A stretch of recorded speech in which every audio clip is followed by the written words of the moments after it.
الحمد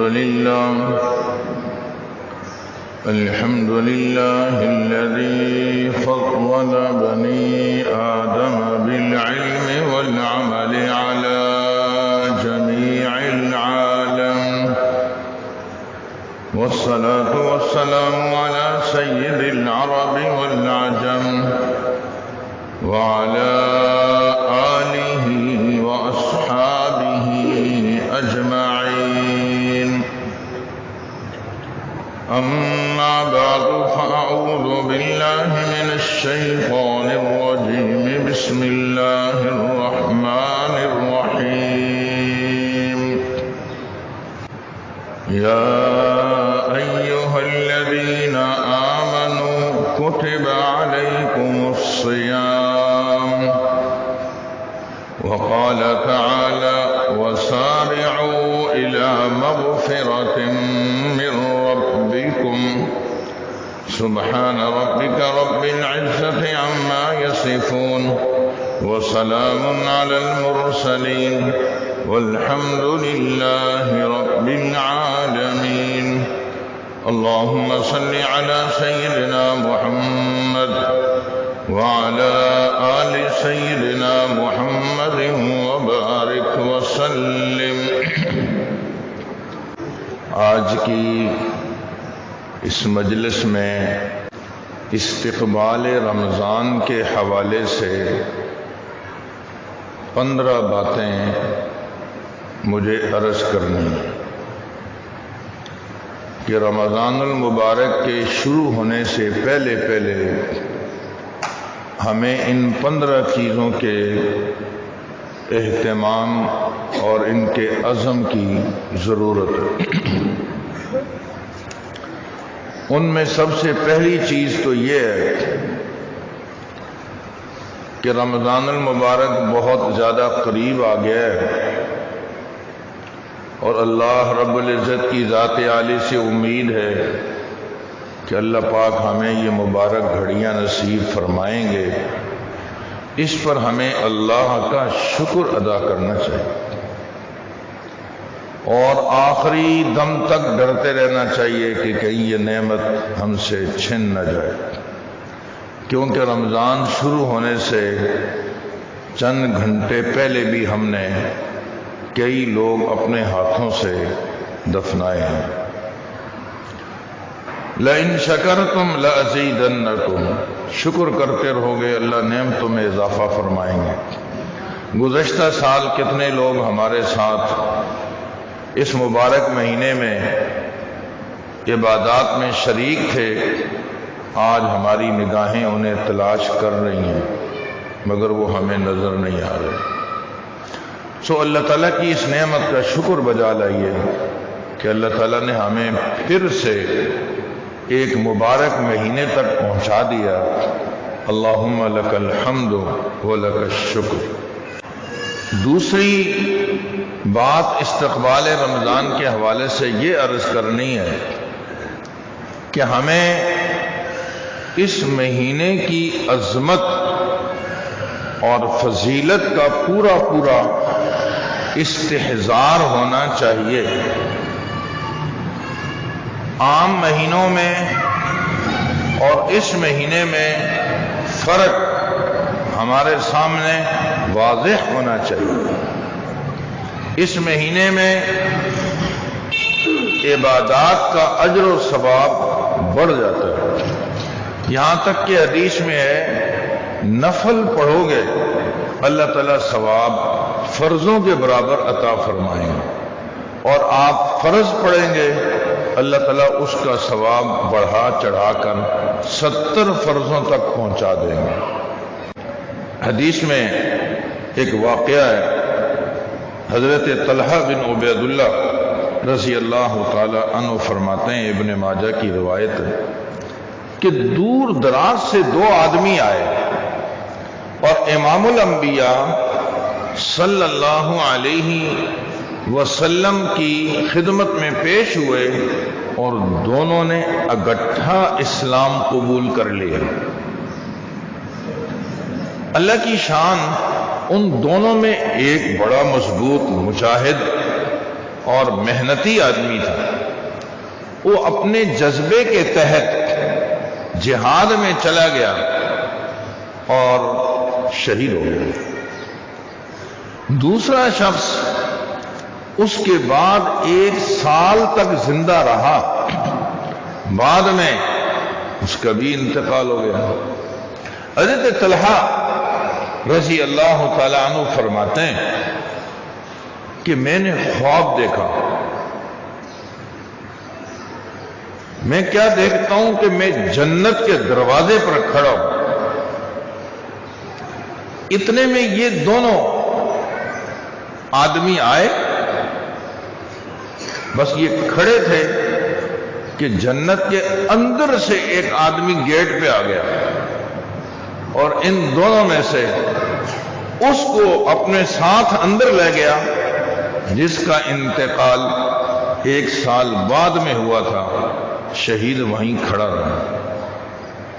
تھوڑی دیر بعد پھر دوبارہ آیا اور آ کر اس دوسرے کو بھی لے گیا جو شہید ہو گیا تھا 1 سال پہلے، اور پھر مجھ سے یہ کہا کہ تمہارے ابھی اندر جانے کا وقت نہیں آیا، تم واپس جاؤ. میری آنکھ کھل گئی. میں حیران تھا کہ کیسا خواب دیکھا میں نے اپنے ساتھیوں سے اس خواب کو بیان کیا. وہ بھی حیرت میں پڑ گئے کہ ایک آدمی جو 1 سال بعد جس کا انتقال ہوا ہے اور شہید نہیں ہوا، وہ اپنی طبعی موت مرا ہے، وہ جنت میں پہلے چلا گیا، اور شہید جو ہے وہ جنت میں اس کے بعد گیا. آخر کیوں؟ امام الانبیاء صلی اللہ علیہ وسلم کی خدمت میں حاضر ہوئے اور جا کر یہ ساری خواب بیان کی کہ حضرت وہ شہید جنت میں بعد میں گیا، اور جو 1 سال بعد جس کا انتقال ہوا تھا وہ شہید نہیں ہوا، وہ عام انسان تھا اور اپنی طبعی موت مرا ہے، وہ جنت میں پہلے چلا گیا. آپ صلی اللہ علیہ وسلم نے ارشاد فرمایا الیس قد مکث ھذا بعدہ سنۃ، کیا یہ آدمی دوسرا 1 سال تک زندہ رہا ہے نا بعد میں؟ جی ہاں ایسے ہی ہے. پھر ارشاد فرمایا وَأَدْرَكَ رمضان، اس نے 1 رمضان اضافی اس کو ملا ہے کہ نہیں؟ فصام وصلی، اور اس نے اس رمضان میں روزے رکھے ہیں کہ نہیں؟ نمازیں پڑھی ہیں کہ نہیں؟ جی بالکل پڑھی ہیں، روزے تو رکھے ہیں. تو آپ صلی اللہ علیہ وسلم نے فرمایا پھر ان دونوں میں اتنا ہی فاصلہ ہے جتنا کہ آسمان اور زمین کے درمیان ہے، بلکہ اس سے بھی زیادہ ہے. تو دیکھو رمضان کی برکت سے وہ آدمی شہید سے بھی آگے چلا گیا، وہ جنت میں پہلے چلا گیا. پرانے زمانے میں لوگ آپس میں جب تعارف کرواتے تھے نا، تو ہمارے یہاں تو یہ کہہ دیا جاتا ہے جی یہ ماشاءاللہ فلاں مل کے مالک ہیں، فیکٹری کے مالک ہیں، یہ فلاں علاقے کے ناظم ہیں، یہ وزیر ہیں، صدر ہیں. یہ ہمارے یہاں تعارف ہے. اہل اللہ کا تعارف دیکھیں، ماشاءاللہ انہوں نے زندگی میں 10 رمضان حاصل کیے ہیں، یہ 20 رمضان ان کو ملے ہیں، اور انہیں اتنا اعتکاف ملا ہے، اللہ کے گھر کی زیارت اتنی نصیب ہوئی ہے. یہ تھی اعزاز کی بات. سو ہمیں چاہیے کہ اس مہینے کی عظمت اپنے سامنے رکھیں کہ یہ روزے، رمضان کی یہ عبادت ہمیں بہت آگے لے جا سکتی ہے اگر ہم نے اس کی عظمت کا خیال رکھتے ہوئے عبادات کا اہتمام کیا. نمبر 3، ایک تیسری بات استقبال رمضان کے حوالے سے یہ ہے کہ ہمیں چاہیے کہ رمضان شریف شروع ہونے سے پہلے ہم اپنے تمام گناہوں سے معافی مانگیں. میں اس جگ میں بالٹی میں دودھ ڈالنے والا ہوں بالٹی پہلے گندی ہے تو خود سوچو دودھ ڈالنے کے بعد بالٹی صاف کروں گا یا پہلے سے کروں گا؟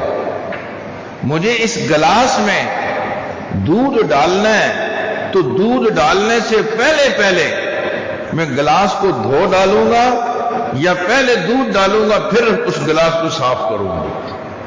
مجھے ایک مہمان کا استقبال کرنا ہے ایئرپورٹ، پہلے مہمان باہر آ جائے پھر میں اپنے کپڑے بدل لوں گا، یا میں پہلے سے ہی زیب و زینت اختیار کر کے اپنے معزز مہمان کا استقبال کروں گا؟ سو مبارک مہینے کے شروع ہونے سے پہلے ہی ہم اپنے دل کے برتن کو دھو ڈالیں، اس کے اندر سے حسد، بغض، کینہ، ریاکاری، یہ ساری بیماریاں کھرچ کر نکال دی جائیں اور اللہ پاک کی بارگاہ میں سچی توبہ کر لی جائے، پھر وہ کریم ذات ہے، یا عبادی الذین اسرفوا علی انفسہم لا تقنطوا من رحمت اللہ ان اللہ یغفر الذنوب جميعا، آؤ جو اپنے اوپر ظلم اور زیادتیاں کر چکے ہیں گھبراؤ نہیں، ہم تمہارے سارے گناہوں کو معاف کرنے والے ہیں۔ اللہ تعالیٰ مہربانی فرما دیں گے ہم اس مبارک مہینے کا استقبال گناہوں سے پہلے سے ہی توبہ تائب ہو کر کریں تاکہ ہمیں اس کا پورا فائدہ حاصل ہو اور پورا نور نصیب ہو، نہ یہ کہ رمضان شروع ہو گیا ہے اب ہم توبہ تائب میں لگے ہوئے ہیں، اس میں بھی کرنی ہے، رمضان میں بھی ہم نے اللہ تعالیٰ کی رحمت کو متوجہ کرنا ہے، مگر ہم نے گناہوں سے پہلے سے ہی توبہ کرنی ہے۔ میرے اوپر کسی کے حقوق ہیں، کوئی معاملات ہیں، مجھے پہلے ہی سے اپنے آپ کو صاف رکھنا ہے، میری کسی سے انبن ہے، مجھے پہلے سے ہی اس معاملے کو صاف کرنا ہے تاکہ اس مبارک مہینے کے انوارات اور برکات مجھے پورے نصیب ہو جائیں۔ نمبر 4، رمضان المبارک کے مہینے میں ہمیں چاہیے کہ اس مہینے کے مسائل سیکھیں۔ رمضان کے مسائل سحری سے متعلق، بھئی سحری کب ختم ہوگی پتہ ہونا چاہیے، اور ہمیں اذان ہو رہی ہے ہم کھا رہے ہیں غلط ہے، ہمیں اذان سے پہلے احتیاطاً روزہ بند کر دینا چاہیے، سحری کی فضیلت معلوم ہو، افطاری کے بارے میں مسائل معلوم ہو، روزے کے مسائل معلوم ہو، تراویح کے مسائل معلوم ہو، زکوٰۃ کے مسائل معلوم ہو، صدقہ فطر کے مسائل معلوم ہو، اعتکاف کے فضائل معلوم ہو اور مسائل کا علم ہو، شب قدر کے بارے میں ہماری معلومات ہوں تاکہ رمضان جب شروع ہو تو ہم ان تمام امور کے حوالے سے بخوبی واقفیت رکھتے ہوں اور ہمارا یہ رمضان شعور کے ساتھ گزرے، ایسے ہی اندھوں کی طرح نہ چلتے رہیں کہ صحیح لاٹھی لگ گئی تو ٹھیک ہے نہیں تو گڑھے میں گر جائیں، بلکہ ہمیں رمضان شریف کے ضروری مسائل جو میں نے عرض کیے ہیں وہ ہمیں آنے چاہیے، کن چیزوں سے روزہ ٹوٹتا ہے، کن چیزوں سے مکروہ ہو جاتا ہے، کن چیزوں سے نہیں ٹوٹتا، یہ ساری چیزیں ہمیں اپنے گھر میں کوئی کتاب رکھنی چاہیے اور اس کتاب کو گھر والوں کے سامنے بھی کبھی کبھی اس میں سے مسائل پڑھ کے سناؤ، عورتوں کو بھی پتہ ہو، مردوں کو بھی پتہ ہو، تاکہ ہم رمضان شریف کی صحیح قدردانی کر سکیں۔ نمبر 5، استقبال رمضان کے حوالے سے ایک 5ویں چیز یہ ہے کہ ہمیں دعاؤں پر توجہ بڑھا دینی چاہیے۔ بس یہ سمجھو یہ مہینہ ہے دعاؤں کا، آپ خود دیکھ لو، سحری میں دعائیں قبول ہوتی ہیں، افطاری میں دعائیں قبول ہوتی ہیں، روزے دار کی ہر وقت دعا قبول ہوتی ہے، پھر کثرت سے تلاوت رمضان میں کرتے ہیں تو تلاوت کے بعد دعائیں قبول ہوتی ہیں، اذان کے بعد دعائیں قبول ہوتی ہیں، اذان اور اقامت کے درمیان کا وقت بڑا قیمتی ہوتا ہے، تو یہ پورا مہینہ ہی سمجھو دعاؤں کا مہینہ ہے، تو دیر تک دعا مانگنا مستقل عبادت ہے۔ امام الانبیاء صلی اللہ علیہ وسلم کا ارشاد ہے، حضرت عبداللہ بن عمر رضی اللہ تعالیٰ عنہ فرماتے ہیں، من فتحت له ابواب الدعاء فتحت له ابواب الرحمہ او کما قال علیہ الصلاۃ والسلام، جس آدمی کے لیے دعاؤں کے دروازے کھول دیے گئے یوں سمجھو کہ رب نے اس کے لیے اپنی رحمت کے دروازے کھول دیے۔ وقال ربكم ادعوني استجب لكم، اللہ تعالیٰ خود دعائیں مانگنے کا حکم دے رہے ہیں اور ساتھ میں قبولیت کا وعدہ بھی فرما رہے ہیں۔ تو ہمیں ابھی سے زیادہ وقت دعاؤں میں دینا شروع کر دیں تاکہ مشق ہو جائے اور رمضان شریف میں دیر تک دعائیں مانگنے کی لذت ہم حاصل کر سکیں۔ ایک روایت میں آتا ہے، حضرت سلمان فارسی رضی اللہ تعالیٰ عنہ فرماتے ہیں، ان ربکم حیی، تمہارا رب حیا والا ہے، یستحیی من عبدہ ان یرفع یدیہ ان یرفع الیہ یدیہ، اللہ تعالیٰ حیا کرتے ہیں اپنے بندے سے کہ وہ رب کی طرف ہاتھوں کو اٹھائے، فیردہما صفرا، اور اللہ تعالیٰ خالی ہاتھ لوٹا دیں۔ یار ہمیں حیا آتی ہے، کوئی ہاتھ آگے بڑھائے تو کچھ نہ کچھ دے دینا چاہیے، تو اللہ تعالیٰ تو ماشاءاللہ وہ حیا تو تقسیم کرنے والے ہیں، جو دوسروں کو حیا دینے والا ہے اس کے اندر خود کتنی بڑی حیا ہوگی، وہ خالی ہاتھوں کو لوٹاتے ہوئے حیا محسوس کرتا ہے۔ تو ہمیں چاہیے کہ اپنے رب سے خوب مانگیں اور اس کی مشق شروع کر دیں، ابھی سے اس کا اہتمام ہو۔ نمبر 6، نیکیوں میں اور اعمال صالحہ میں سستی کے بجائے چستی کا مظاہرہ کریں۔ خاص طور سے رمضان شریف میں ابھی سے عزم ہو، سستی نہیں کرنی۔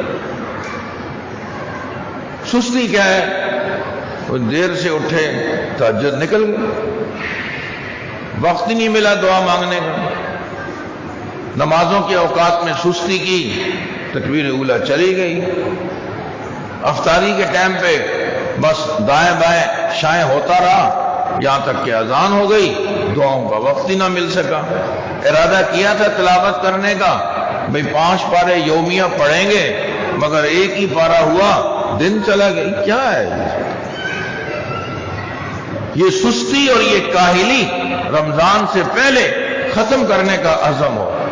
رمضان شریف کا مبارک مہینہ تو ایسا ہے کہ ہر رات فرشتہ اعلان کرتا ہے، یا باغی الخیر اقبل ویا باغی الشر اقصر، اے نیکی کے طلب کرنے والے آگے بڑھو، آگے بڑھو، اور اے برائی کے طلب کرنے والے بس کرو، پیچھے ہٹو۔ تو نیکیوں میں آگے بڑھنا ہے۔ سارعوا الی مغفرۃ من ربکم، جو اعمال رب کی بخشش کا سبب اور باعث ہیں ان میں ایک دوسرے سے آگے بڑھو، دوڑ لگاؤ۔ کاروبار میں، بنگلے بنانے میں، دیگر چیزوں میں تو دوڑ لگ رہی ہے، نیکیوں میں دوڑ لگاؤ۔ صحابہ کرام رضی اللہ تعالیٰ عنہم اجمعین کی دوڑ نیکیوں میں ہوتی تھی۔ حضرت عمر رضی اللہ تعالیٰ عنہ فجر کی نماز سے پہلے دوڑ لگا رہے، ایک بیوہ نبینا ضعیف خاتون کے گھر پہ پہنچے، اماں جی میں مدینہ منورہ کا رہنے والا ہوں، آپ کے گھر پہ آیا ہوں، کوئی خدمت میں کر دوں؟ گھر میں کوئی صفائی کرنی ہو، آپ ضعیف ہو، بیمار ہو، پانی بھرنا ہو، میں بھر دوں؟ سبحان اللہ۔ اس ضعیف خاتون کا پتہ ہے جواب کیا تھا؟ بیٹا، کوئی آدمی روزانہ آتا ہے اور پانی بھر کے صفائی کر کے چلا جاتا ہے، مجھے بھی نہیں معلوم کہ وہ کون ہے، آج بھی وہ آ کے یہ سارے کام کر کے جا چکا ہے۔ حضرت حیران ہو گئے کہ یار یہ کون ہے جو مجھ سے پہلے آ گیا۔ دوسرے روز بہت سویرے گئے کہ آج مجھ سے پہلے کوئی نہیں جائے گا، میں پہلے پہنچ گیا ہوں۔ وہاں جب پہنچے تو بوڑھیا عورت کے گھر کے اندر سے ایک بندہ نکلا جس نے اپنے سر پہ کپڑا ڈالا ہوا تھا اور وہ صفائی کر کے جا رہا تھا۔ قریب ہو کر دیکھا تو وہ ابو بکر صدیق تھے رضی اللہ تعالیٰ۔ یوں نیکیوں میں کیا دوڑ لگا رکھی ہے، اور اس وقت وہ وقت کے خلیفہ تھے، وہ عام آدمی نہیں تھا۔ امام الانبیاء صلی اللہ علیہ وسلم نے فرمایا، ہے کوئی جس نے فجر کی نماز سے پہلے کسی مریض کی عیادت کی ہو؟ تو حضرت ابوبکر صدیق رضی اللہ تعالیٰ عنہ نے سب سے پہلے ہاتھ کھڑا کیا. حضرت الحمدللہ مسجد آنے سے پہلے راستے میں عبد الرحمن بن عوف کا گھر پڑتا ہے، وہ بیمار تھے، میں ان کی تیمارداری کر کے آیا ہوں. ہے کوئی جس نے فجر کی نماز سے پہلے پہلے صدقہ دیا ہو؟ صحابہ خاموش کہ ابھی تو نماز کے لیے آئے ہیں، کوئی فقیر ملے ہی نہیں. ابو بکر صدیق رضی اللہ تعالیٰ عنہ نے پھر ہاتھ کھڑا کیا. حضرت عبد الرحمن بن عوف کے یہاں جب میں گیا تو ایک ضرورت مند وہاں بیٹھے ہوئے تھے، میں نے کچھ صدقہ بھی اس کو دے دیا. یہ تھی وہ دوڑ نیکیوں میں ایک دوسرے سے آگے بڑھنے کی. جو آج ہمارا رخ دنیاوی چیزوں کی طرف چلا گیا ہے، اس کو دوبارہ اس یاد کو تازہ کرنے کی ضرورت ہے کہ رمضان شریف میں ہم نیکیوں میں ایک دوسرے سے آگے بڑھیں، سستی کے بجائے چستی اور ہمت کا مظاہرہ کریں. تراویاں ہماری نہ چھوٹیں، تلاوت ہماری نہ چھوٹے، سحری اور افطاری کی دعائیں ہماری نہ چھوٹیں. ان تمام اعمال میں خصوصاً چستی کی ضرورت. نمبر 7،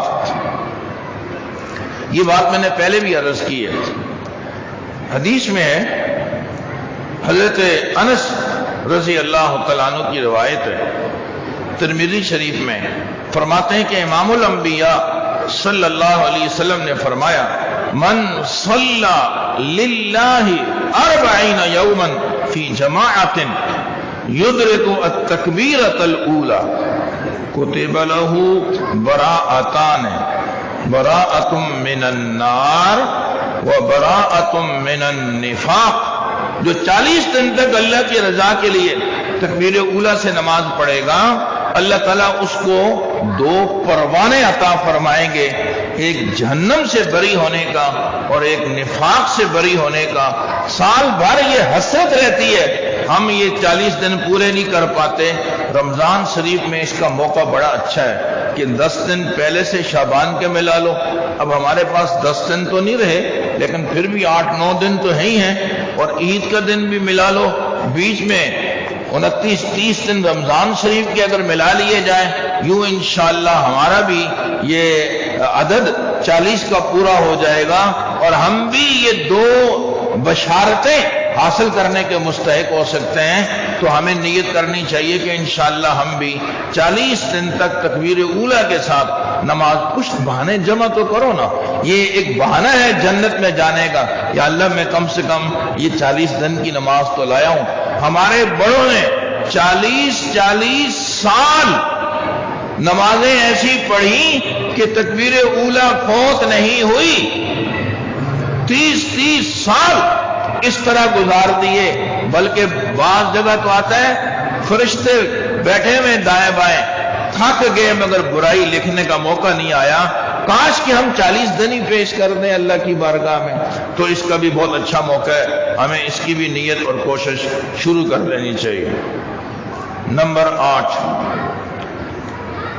کچھ لوگ ایسے ہیں جو پچھلے رمضان میں سفر کی وجہ سے، بیماری کی وجہ سے، یا خواتین شرعی عذر کی وجہ سے روزے نہیں رکھ سکیں. تو انہیں چاہیے کہ اب یہ رمضان جو شروع ہو رہا ہے، اس سے پہلے اگر وہ روزے پرانے ہم پر باقی ہیں ان کی قضا کر لیں، تاکہ نیا رمضان جب آئے تو پرانا حساب ہمارا وہ مکمل ہو چکا ہو. پرانے روزے ہمارے اوپر قضا نہیں ہونے چاہیے. نمبر 9، یہ بات بھی میں نے پہلے عرض کی ہے کہ رمضان شریف میں اپنے آپ کو مسجد کی دری بناؤ. مسجد کی دری مسجد میں ہوتی ہے، باہر نہیں نکلتی. ہمیں بھی مسجد کا حصہ بنا دینا چاہیے. جس آدمی کو مسجد کا عادی دیکھو اس کے ایمان کی گواہی دو. بس ہمارا وقت گھر میں گزرے تو اپنی عبادات میں، یا مسجد میں گزرے تو عبادات کے اندر شاپنگ ہم نے پہلے سے ہی کر دینی ہے. اس کے لیے رمضان کا انتخاب نہ کیا جائے. ابو ہریرہ رضی اللہ تعالیٰ عنہ کی مشہور روایت ہے مسلم شریف میں، آپ صلی اللہ علیہ وسلم نے فرمایا، احب البلاد الی اللہ مساجدها وابغض البلاد الی اللہ اسواقها. سب سے زیادہ پسندیدہ جگہیں اللہ کے یہاں مسجدیں ہیں، اور ناپسندیدہ جگہیں بازار ہیں. تو جو خریداری کرنی ہے رمضان سے پہلے گھر کی خواتین سے بھی کہہ دو جو چیزیں خریدنی ہیں مجھے بتاؤ، ابھی ابھی لے لو۔ رمضان شریف میں خریداری کے دو نقصان، وقت کا ضیاع، جو اتنا قیمتی وقت اس لیے کہ بازار میں جائیں، اپنی وقت کو بھی ضائع کریں، بد نظری بھی کریں نہ، مال کا بھی ضیاع ہے۔ ابھی چیزیں قدرے سستی ہوں گی، رمضان شریف میں تو مہنگی ہو جائیں گی۔ دکھ کی بات ہے رمضان میں بھی تقریباً 15 رمضان تک تقریباً بازار بند رہتا ہے، آخری عشرہ شروع ہونے کی دیر ہے، جبکہ آپ صلی اللہ علیہ وسلم کی طرف سے ہدایات ہیں کہ مسجدوں میں بستر ڈال لو۔ ہم آخری عشرے میں بازاروں میں ڈیرے ڈال لیتے ہیں، پوری رات بازار کھلے اور خواتین بازاروں میں جا رہی ہیں۔ دشمن نے کیسی محنت کی، اللہ اکبر، الیاذ باللہ ثم الیاذ باللہ۔ رمضان کا آخری عشرہ وہ بھی طاق رہتے ہیں اس لیے کہ بازار میں گزاری جائے یا اللہ کے گھر میں اور عبادات میں گزارنی چاہیے، سو شاپنگ پہلے سے کر لی جائے۔ بہت ہی ضروری کوئی چیز ہے، ہنگامی طور پر چند منٹوں کے لیے جاؤ اور بازار سے لے آؤ، مگر یہ کہ قیمتی وقت بازاروں میں نہ دیا جائے۔ نمبر 10، امام الانبیاء صلی اللہ علیہ وسلم کا فرمان ہے، جس شخص نے رمضان المبارک میں عمرہ کر لیا یوں سمجھو جیسے اس نے میرے ساتھ حج کر لیا۔ میرے رب نے اپنا خاص کرم کر دیا، حرمین شریفین کے راستے کھل گئے اور اللہ کے خوش نصیب پسندیدہ بندے یہ عظیم سفر کر رہے ہیں۔ اگر اللہ نے کسی کو توفیق دی ہو اور وہ اپنے آپ کو اس کے لیے تیار کر سکتا ہو تو دریغ نہ کرے، زندگی کا کوئی پتہ نہیں ہے دوبارہ یہ لمحات کب آئیں گے اور کب نہیں آئیں گے۔ دیکھو 2 سال کس قید میں گزرے کہ حرمین شریفین کے لیے لوگ ترس کے رہ گئے، کتنے لوگ حج فرض ہونے کے باوجود دنیا سے ہی چلے گئے۔ سو اللہ نے ایک شکل بنائی ہے، الحمدللہ لوگ جا رہے ہیں۔ تو رمضان میں اگر عمرہ ہو سکتا ہو تو حدیث میں اس عمرے کی بہت زیادہ تاکید بھی ہے اور فضیلت بھی بیان کی گئی ہے کہ رمضان شریف میں عمرہ کرو، یہ حج کے برابر ہے، گویا آپ نے حج کر لیا۔ اور ایک روایت میں یہ کہ یہ حج بھی ایسا گویا کہ آپ نے امام الانبیاء صلی اللہ علیہ وسلم کے ساتھ حج کر لیا۔ نمبر 11، اپنا نظام الاوقات مرتب کر لو۔ بیٹھو کاغذ قلم لے کر، مجھے کرنا کیا ہے؟ ایسی حیرت ہوتی ہے، جاگ رہے ہیں جاگے جا رہے ہیں، عشاء کے بعد سے جاگ رہے ہیں، فجر کی اذانیں ہو گئے، اب دن کو سو رہے ہیں تو سوئے جا رہے ہیں، زور میں اٹھے پھر سو گئے، عصر میں اٹھے، تاریکی، دن بھر سونے میں، رات بھر جاگنے میں۔ یہ نظام الاوقات ہمارا بنا ہوا ہے، اس کو تبدیل کیجئے۔ رات کو کتنی دیر آپ جاگ کے جس کی وجہ سے پورا دن سونے میں لگا دیا پھر بھی کفارہ ادا نہیں ہوا، یہ بہت ایک دکھیا اور لمحہ فکریہ ہے۔ یہ ایسا نہ کیجئے، اپنا نظام الاوقات بنا کر بے شک سونے کے لیے کچھ وقت نکالیں، مگر 2 گھنٹے آرام کر لیا، 3 گھنٹے آرام کر لیا، آپ رات کو اضافی 1 گھنٹہ جو جاگے ہیں اس کا کفارہ کتنے گھنٹوں سے ادا ہوگا؟ جس طرح آپ جو لوگ ڈیوٹیاں کرتے ہیں وہ سوتے ہیں۔ میں کتنے لوگوں کو جانتا ہوں جن کے یہاں رمضان میں سونے کا نام و نشان نہیں ہے، وہ کہتے ہیں جی رات کو بس جو سو گئے تراویح کے بعد، باقی دن کو کچھ نہیں۔ ہم تو اپنا اہتمام سے جو ہے وہ نوکری بھی جاتے ہیں۔ تو اس لیے میری درخواست ہے جو لوگ فارغ ہیں، اللہ نے ان کو فراغت دی ہے، رمضان کے لیے اپنا نظام الاوقات بنا کر سفر جو پہلے کرنے ہیں پہلے کرو، جو بعد میں کر سکتے ہو بعد میں کرو، بیچ میں سفر نہیں کرو، سفر کو موقوف کرو، اپنی مصروفیات کو کم کریں تاکہ ہم اس مبارک مہینے کی قدردانی کر سکیں، اور اپنا نظام الاوقات بناؤ جس میں تلاوت، تسبیحات، تہجد، نوافل تمام چیزیں لکھی ہوئی ہوں، مجھے ان اوقات میں یہ کام کرنا ہے۔ Number 12، T V, internet, social media جس نے ہمیں تباہی کے کنارے پہ پہنچا دیا ہے، خدا را کم از کم رمضان شریف میں اس سے پرہیز کر لو. کوئی قیامت نہیں آئے گی اگر ہم نے رمضان میں ٹی وی نہ دیکھی. نگاہوں کا گناہ الگ، بد نظری، دماغ کا الگ، دل کا الگ، ناجائز خواہشات کا ابھرنا، موسیقی کا سننا، یہ پتہ نہیں کتنے گناہوں کا مجموعہ ہے. رمضان شریف کو اس سے پاک کرنے کی کوشش کیجیے. نمبر 13، غرباء مساکین کو بھی یاد رکھیں. میرے محلے میں کوئی اگر ضرورت مند ہے اور میں اس کے لیے مدد کسی بھی حد تک کر سکتا ہوں تو مجھے اس میں دریغ نہیں کرنا چاہیے. اللہ کا شکر ادا کرو، اللہ نے مجھے اور آپ کو اگر دینے والا بنایا ہے تو دے دو، مانگنے والا نہیں بنایا. الید العلیٰ خیر من الید السفلی، دینے والا ہاتھ لینے والے ہاتھ سے بہت بہتر ہے. تو ہمیں ضرورت مندوں کی ضرورت کا پورا خیال اس مہینے میں خصوصاً کرنا چاہیے. نمبر 14، رمضان شریف میں دن کی عبادت روزہ، رات کی عبادت تراویح، ہمیں دونوں میں آگے بڑھنا ہے. اگر ہمارے محلے میں کچھ لوگ ایسے ہیں جو روزہ نہیں رکھتے، ان کی منت سماجت کرو تاکہ روزہ رکھیں. ریڑیوں والے، جگہ جگہ جو دکاندار سریعام پانی پیتے ہیں اور چیزیں بیچ رہے ہیں، ایسے لوگوں سے مت خریدو، ان کو نشان عبرت بناؤ تاکہ ان کو احساس ہو ایک تو روزہ رکھ نہیں رہے، سریعام پانی پی رہے ہیں اور چیزیں بھی بیچ رہے ہیں. خریدنے والوں کو ٹس سے مس نہیں، احساس نہیں ہے کہ یار یہ روزہ کھا رہا ہے، اللہ کے حکم کی بغاوت کر رہا ہے اور میں اس کی حوصلہ افزائی اور اس کے ساتھ تعامل کر رہا ہوں. ایسا نہیں ہونا چاہیے. رمضان شریف میں روزے رکھنے فرض ہیں.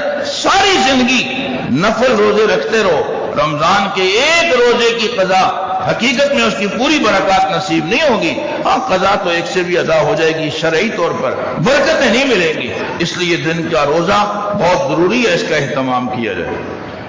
مردوں کو بھی عورتوں کو بھی، بیمار وہ جو شرعی بیمار ہو ایک الگ بات ہے، ورنہ چھوٹی موٹی بیماریوں سے روزہ نہیں چھوڑنا چاہیے. اور ایک آخری بات 15ویں، وہ یہ ہے کہ رمضان شریف میں پوری زندگی کو بدلنے کا عزم کرو. صرف رمضان کے مہینے تک نہیں کہ چاند نظر آئے تو پھر غائب ہو جائیں، بلکہ پوری زندگی کو بدلنے کا عزم کرو. وَاعْبُدْ رَبَّكَ حَتَّى يَأْتِيَكَ الْيَقِينُ، اپنے رب کی اتنی عبادت کرو کہ تمہیں موت آ جائے. میں نے 14ویں نمبر پر ایک بات کہی کہ دن کی عبادت وہ روزہ اور رات کی عبادت تراویح ہے. نفلی عبادات میں تمام چیزیں شامل کی جائیں. تہجد رمضان میں پڑھنے آسان ہے، نہیں چھوڑنا. اشراق تک مسجد میں بیٹھنا بہتر ہے، پھر اشراق پڑھ کے جائیے. چاشت اشراق کے فوراً بعد پڑھ لیجئے. اوابین مغرب کے بعد 6 رکعت، اور نمازوں کے ساتھ جو نوافل پڑھے جاتے ہیں، سنت موقدہ غیر موقدہ اور 2 رکعت نفل یہ.